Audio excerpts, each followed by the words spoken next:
But so often, particularly women who are often or have been in the past, this is increasingly better all the time, but have been Mhm. sidelined in their communities or in their workplaces, often don't think they have a story. And when they work with someone, whether it's someone like me or a mentor or a boss or a peer or a community where stories are being shared, and they do the work to identify, oh, that's an interesting story and I want to share that story. And then when that story is heard, I think there's often just a transformative experience from being seen, right? That's a Mhm. human need by all of us to be seen, to be understood. In order to be seen and to be understood, we have to actually share our stories.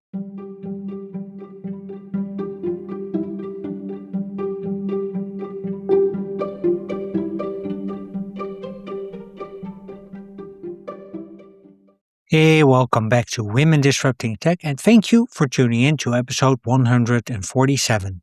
I'm your host, Dirk-Jan Hupkes, and this is the podcast that closes the funding gap in venture capital by amplifying the stories of female founders and their investors. Now, many founders think their story isn't that interesting, and that assumption can hold them back more than their product, metrics, or traction ever will.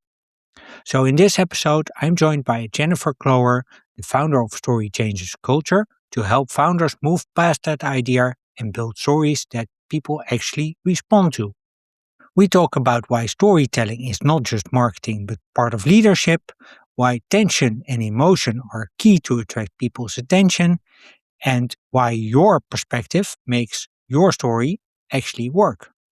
We also dive into the Chasing Grace project, where women saw their own experiences reflected and started asking for raises, pushing for promotions, and moving to environments where they were actually valued. So, when you're ready to discover the anatomy of a female founder story that drives action, here's my conversation with Jennifer Cloer. Jennifer Cloer, welcome to Women Disrupting Tech. It's an honor to have you. I would like to start with some background on you.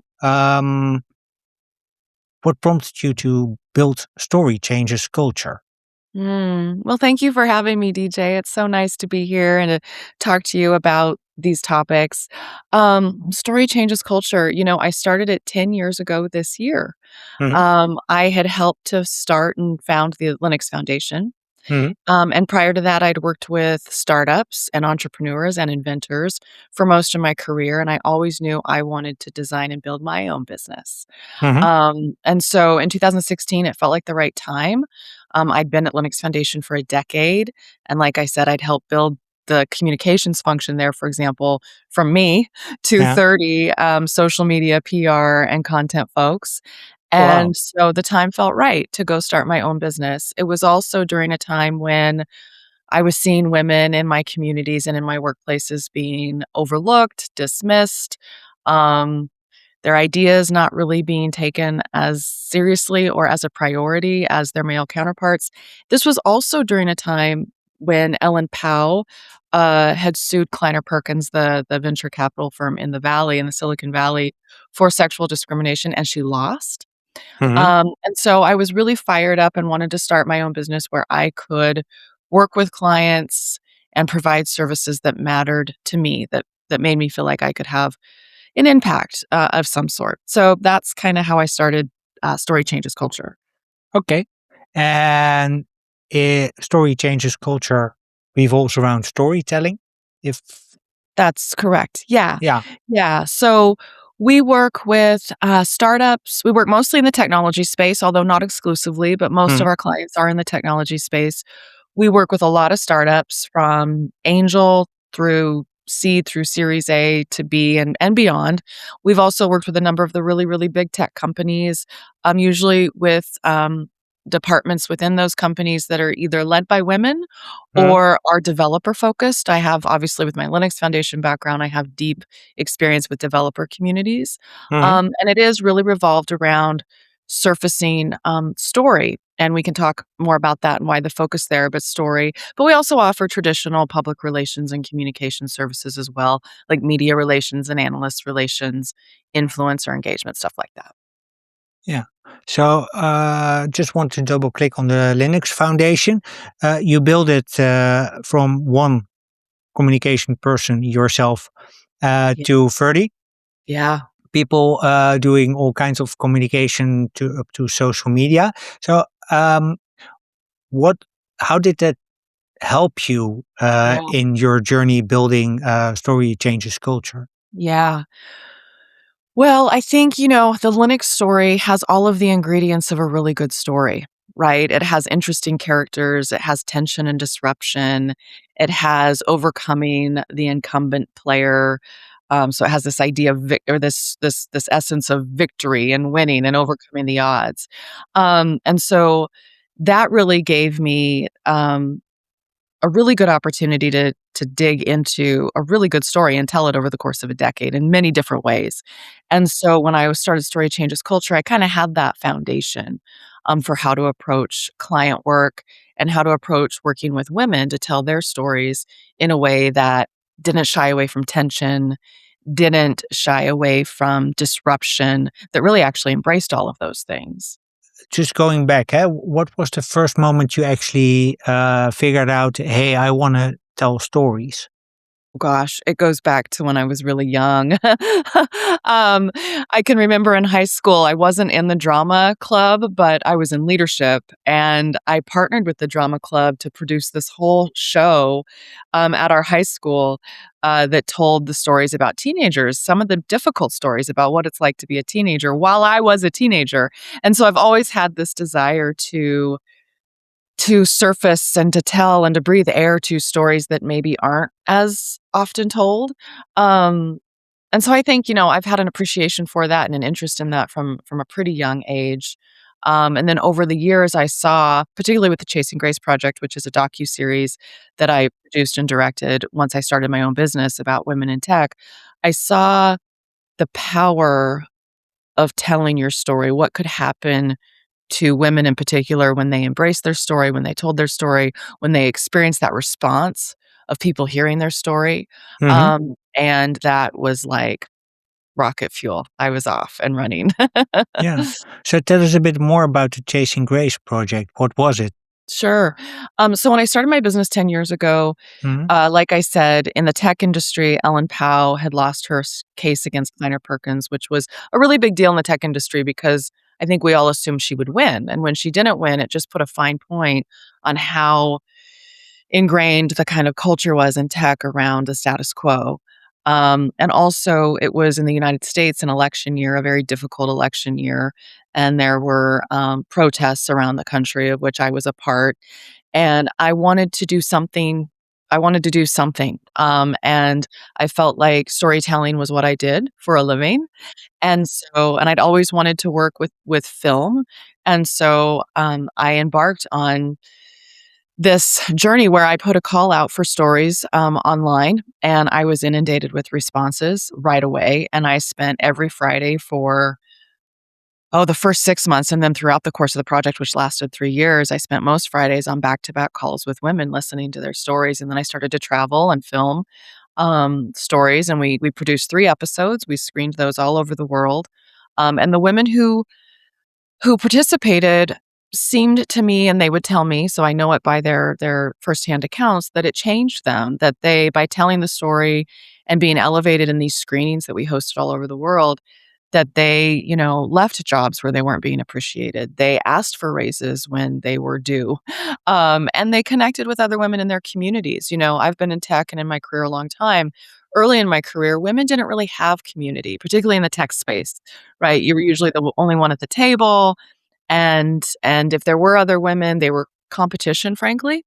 And now that's not the case, and it hasn't been the case for a long time. I think at least for a decade, we've really created a sense of community in our tech space among women, and it's helping us grow and flourish and accomplish so much more. What was the moment for you, but also maybe for others, that the realization set in that, hey, we have to do this together and not Yeah, as not yeah. in competition. I think a lot of things started happening, and this was probably about 10 years ago at one time. I mentioned Ellen Pao now a couple times, but you also had Susan Fowler, who was the whistleblower at Uber, about Hmm. her experiences there. And that's just a couple examples off the top of my head. There was also the Me Too movement, right, that was emerging at that time, and women were starting to talk. publicly. And so, DJ, to come back to like part of what we're talking about today, storytelling, right? When people tell their stories and share their experiences, um, it usually will connect with others because they've had the same experiences and they haven't been telling those stories. And, Me Too is a great example of that. But all of that was kind of happening. There was a rush of that happening at once. And I think there was a collective epiphany, which is so beautiful and rare. It doesn't happen that often. But there was a collective epiphany at that time that, oh, we're in this together. And when we come together in community and celebrate each other and lift each other up, we can accomplish so much more, both together and in our individual lives. Yeah. Yeah, that's beautiful, especially if it comes together as an epiphany, like, oh, wait Yeah. a minute, this works. Yeah. So you talked about embracing your story. Maybe double click on what you mean by that, because Okay. it's sort of intriguing to me. Yeah. Yeah. We all have stories inside of us. We all have a story. We all have multiple stories, Uh-huh. right? But so often, particularly women who are often or have been in the past, this is increasingly better all the time, but have been sidelined in their communities or in their workplaces, often don't think they have a story. And when they work with someone, whether it's someone like me or a mentor or a boss or a peer or a community where stories are being shared, and they do the work to identify, "Oh, that's an interesting story, and I wanna share that story." Um, and then when that story is heard, I think there's often just a transformative experience, from being seen, right? That's a human need by all of us, to be seen, to be understood. And in order to be seen and to be understood, we have to actually share our stories. Yeah. And by the way, I mean, in the context of business and the technology space, this is extremely um, empo empowering and powerful when you're talking about female leaders, right? Because when they embrace their human story, that translates into what they're doing in business, what they're building, how they're building, and it can translate into real business growth and success too. Yeah. Do you think having a good purpose, maybe not the right word, but having a purpose that is important, more important for women in their storytelling than for men? I think it's important for everyone equally. I think why I focus a lot on women, and by the way, I don't work exclusively with women, but I work mostly with women, Mm-hmm. um, is because narrative power is cultural power. So whoever has the mic or the pulpit or whatever, the forum may be and is telling the story has power to influence, power to make meaning. And most of the time throughout our history, it's been men who have that power. And so Yeah. men should absolutely embrace their stories and tell their stories, but we need to balance out who is telling those stories, who has the mic. And so I'm over indexing on women so that we can bring more balance into the stories that we hear. Yeah, I think in a sense I'm doing the same with Mm, for the funding gap, certainly. of course, Yeah. over indexing on female founders. So what I was wondering about, how important is telling stories for leadership, especially if you are a woman? Well, there's a couple reasons it's really important. One is storytelling is all about meaning making. I just mentioned that. It's about making meaning out of something, right? At an emotional level.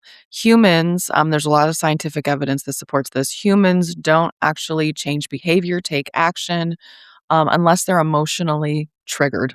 Whether that's positively or negatively, they don't Hmm. actually take action unless there's an emotional connection. So, storytelling is the way in which we can embrace and celebrate emotion on some level. And so, and that's in order to make meaning out of a situation. So, when women do that, they can influence and engage with folks. And that's also what leadership is about, to Correct. influence people, I would suppose. Exactly, to influence people, to rally them behind your vision or your cause, and to rally them to go do the work that you need to do to build your business. Yeah. So why don't we teach women this from the start? Why, while men are encouraged to get up on the stage or on the chair, even I think to that's spread the changing. word? I think that's changing, and, women are also this is kind of a generalization, but women are, I think, recognized as being good communicators overall. Yeah.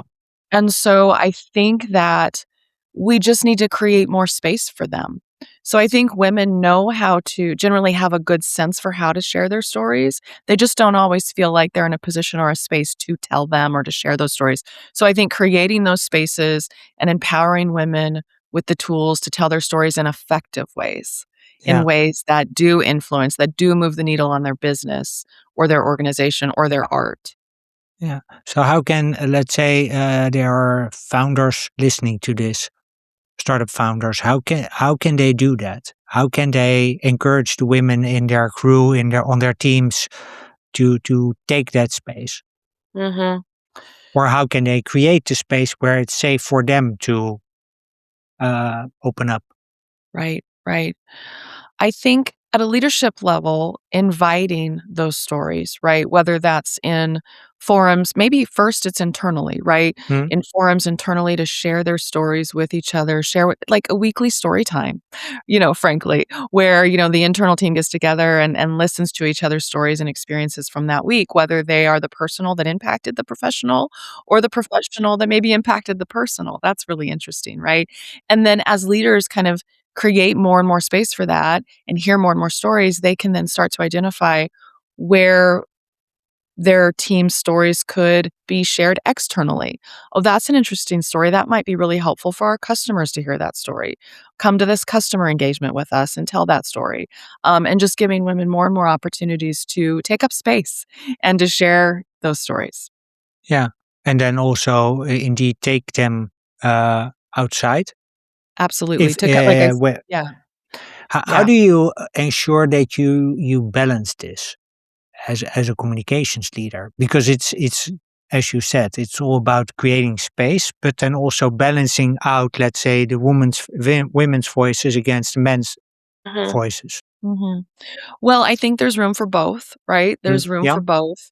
Um, and I think it's just being intentional about, because we know from science and and Hmm. and research that men will speak up usually quickly and first and share their stories, and that's fantastic. Again, we need men's stories. We need to understand and hear their experiences.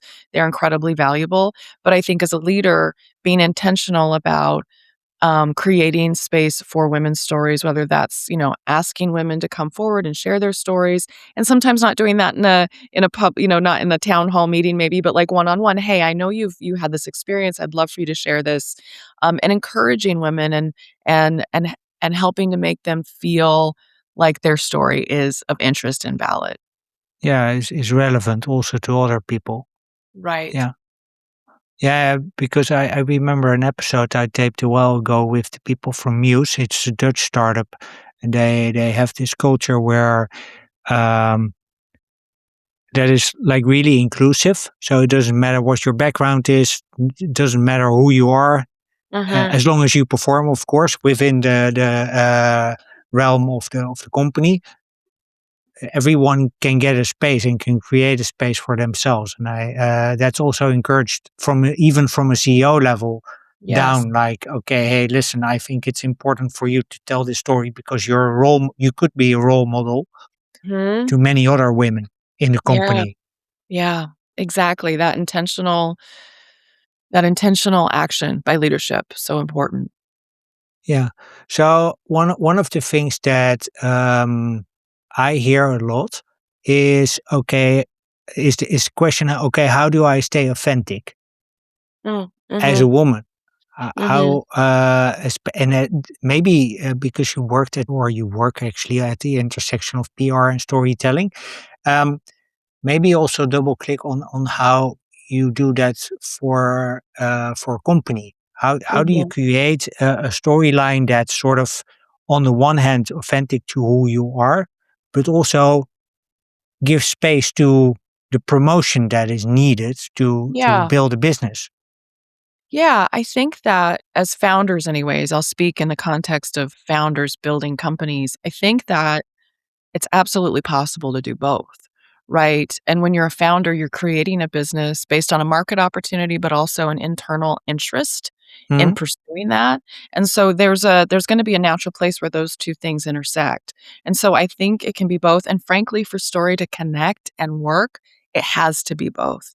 There has to be a human, authentic element, and then Mhm. also, yeah, a market connection, right? That personal interest connected with a market need, and, like, how is that coming together and what is that story?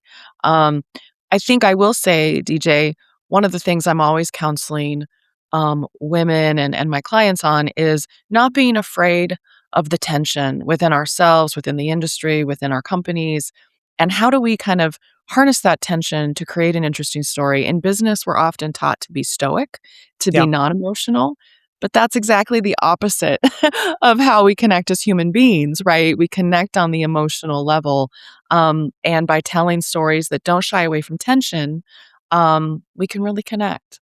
Yeah. Yeah, interesting that you mentioned this stoic way of communicating that we're taught. Um, because indeed that's very male. So it's very Mhm. rational Right, almost. Thou shall not show emotions at right. all. And I appreciate you saying that it's also it's in fact productive to use emotions and feelings and indeed call out attention, make it visible, maybe even make it bigger Yes, to increase the impact of the story. yes.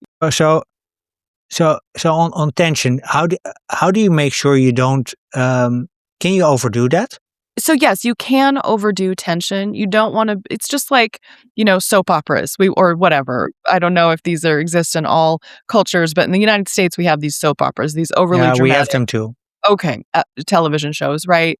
That, if it's overly dramatic, it's not authentic, it's not sincere, we don't believe it. It needs to come from a sincere place. Um, and tension and conflict, um, are not difficult to identify and to harness with startups. Right? Because they're disrupting. They're starting a Yeah, business in order to disrupt a status quo or something. It's a little bit harder in large companies that are a little more risk adverse, right? To work with leaders there to find the tension. And so we will often we don't usually have a problem of overdoing tension in those environments. Our challenge is usually, okay, where is the tension? Really, where is the tension? And what can we tap into there to create a human connection with folks? And so you don't have to over-index, to use that word again, you don't have to over-index on it.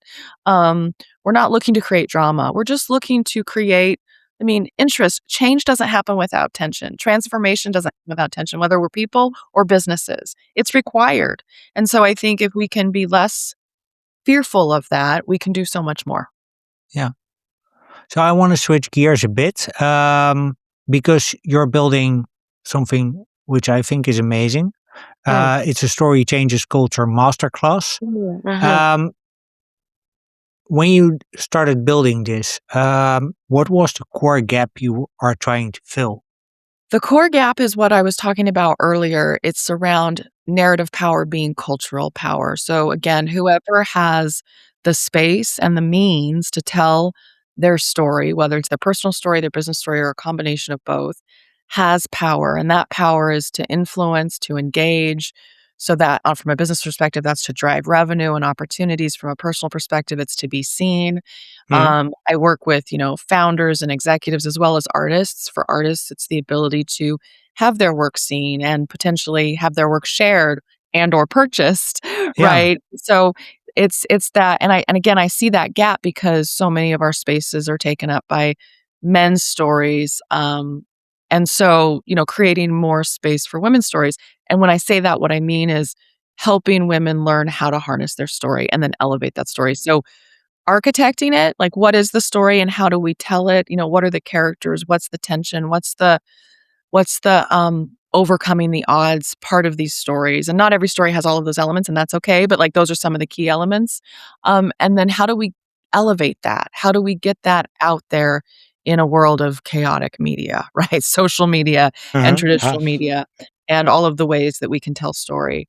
Um so that was the gap, and also a financial gap, right? If unless you own a company and have the means to partner with a communications or storytelling firm, You may not think you have access to learn how to tell your story, but the masterclass is priced for the individual. So, if you're inside of a company and want to do this, and maybe you have a training budget, or maybe you don't, it should still be somewhat affordable. So there is a cost gap that I was trying to fill as well.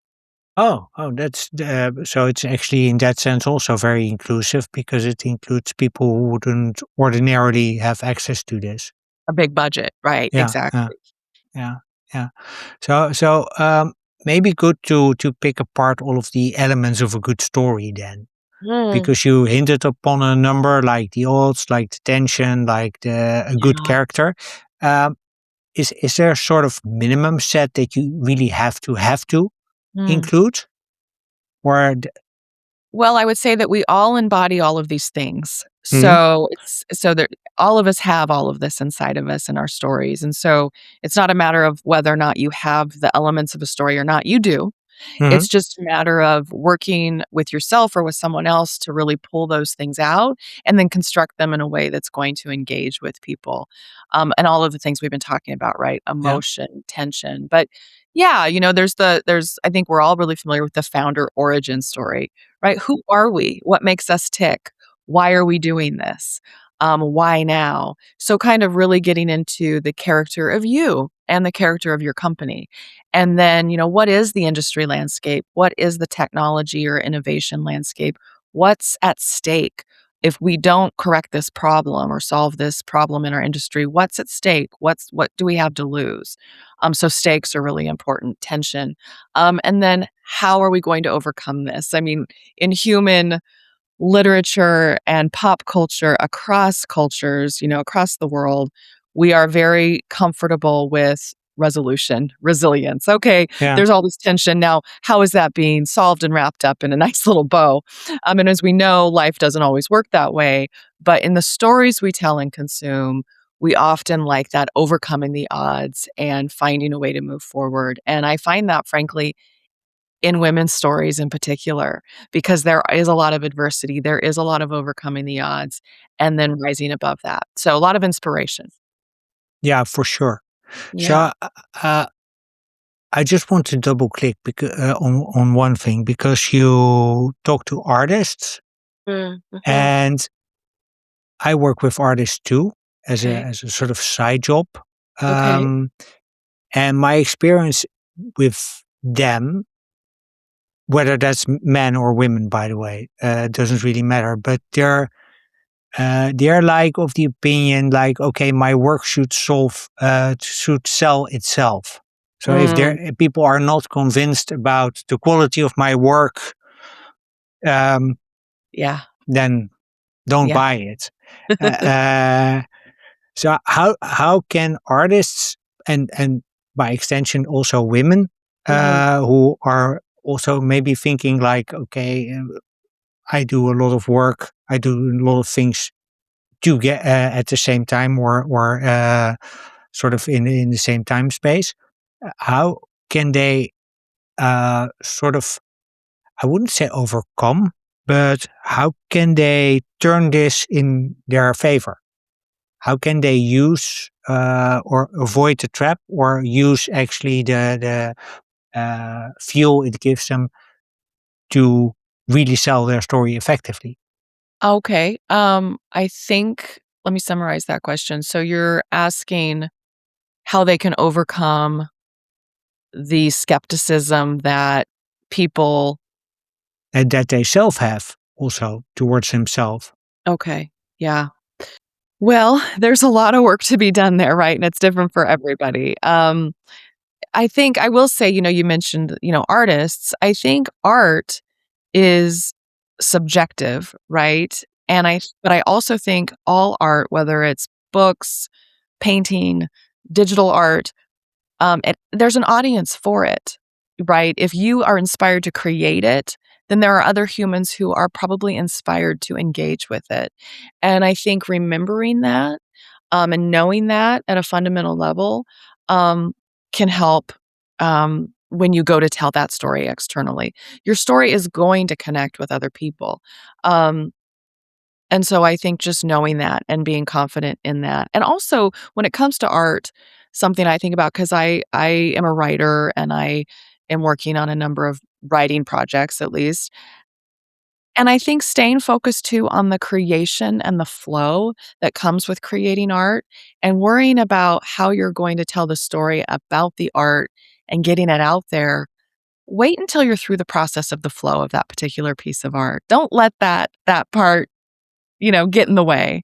Yeah, I think there's a time and a place with the creation of art for the story to then and the story is going to start to emerge through the process of creating the art, right? yeah. Anyways, I don't know if I answered your question, DJ, but there's some No, thoughts. but I definitely think that's important to remember that there is an audience for you, and to some extent that the argument that if you don't like it, you don't buy it actually does hold. But Absolutely. from the other side, I can tell you that it is frustrating when a lot of people come in and don't buy your piece Mhm. of art, or don't buy your song, or don't buy your book. Right. That's and I think on the back of what you said, people should not be discouraged if they fail once, because That's life is all about failure and learning from it.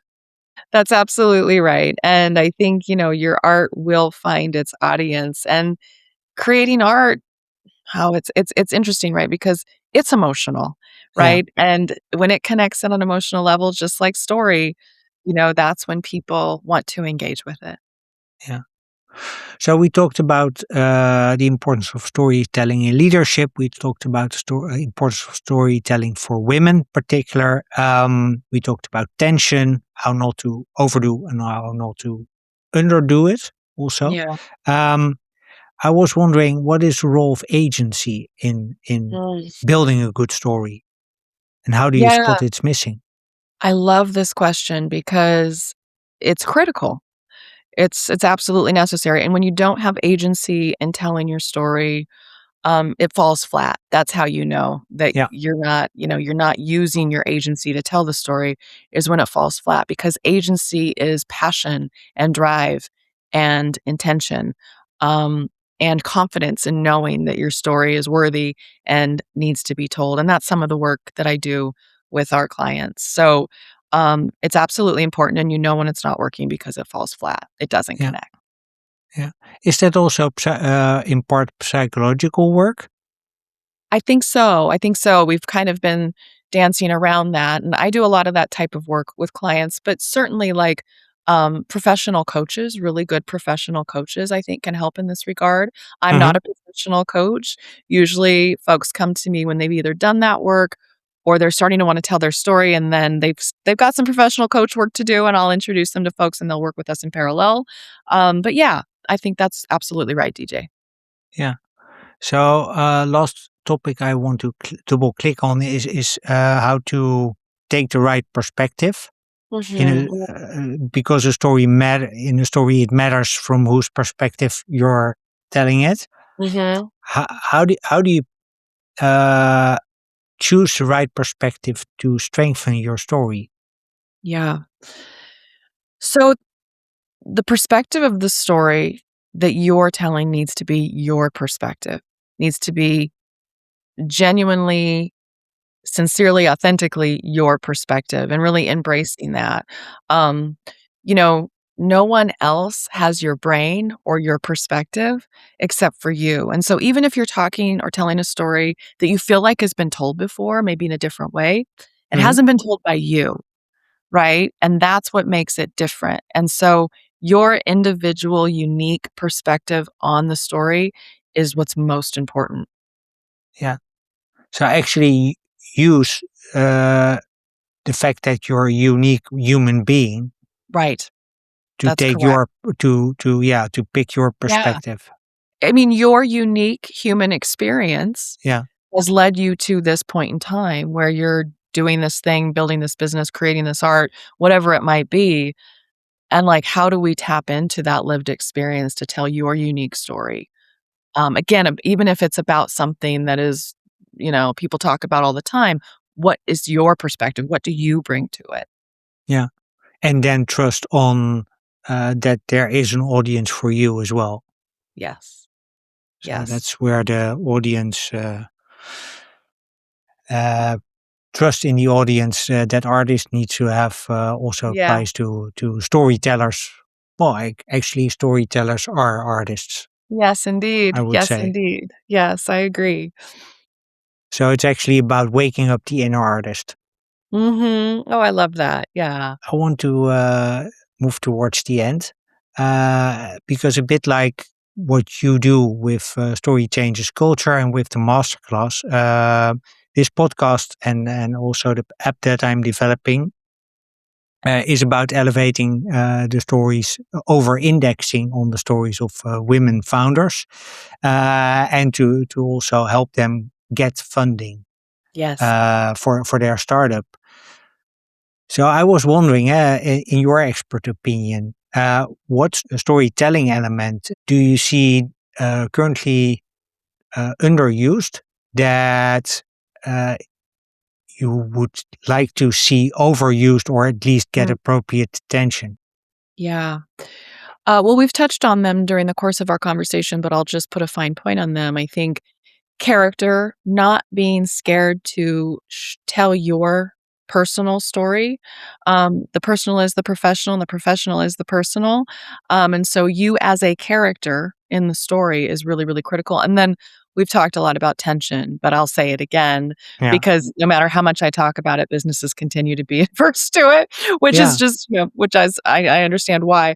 But finding that tension and define, you can define what that tension is, right? But finding that tension, whether it's an industry tension and you're going to help overcome it, or it's a tension within yourself that you are using to harness to go attack this problem and solve it, there's all kinds of ways to look at that. But I'd say the character, who are you? What's your origin story? What's your lived experience? How is that? How are you bringing that to bear? And then how are you creating tension to connect on a human level? that sounds like great advice to close on. So, Jennifer Cloer, thank you very much for this amazing interview. Really enjoyed it. If people Pleasure. would like to connect with you and learn Mm. more about you and about your Story Changes Culture masterclass, where would you like to send them? Our website, storychangesculture.com. So very easy. And subscribe to our newsletter. It goes out on the last Tuesday of every month and has all kinds of good stories, women's stories, as well as information. Cool. And you can probably use those stories as input for your own, Yes, I would. absolutely. Thank you so So, much, CJ. yeah, thank you very much. And listeners, thank you very much for listening. And until the next episode, as always, keep being awesome.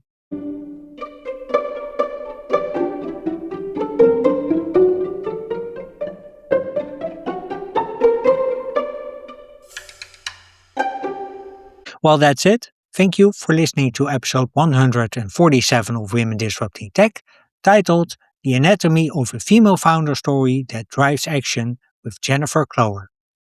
Jennifer and I hope that you found our conversation as instructive and insightful as we intended it to be. And if you have any questions for Jennifer, please leave them in the comment section on YouTube, Spotify, or Apple Podcasts. I do read all the comments and I'll make sure you get an answer.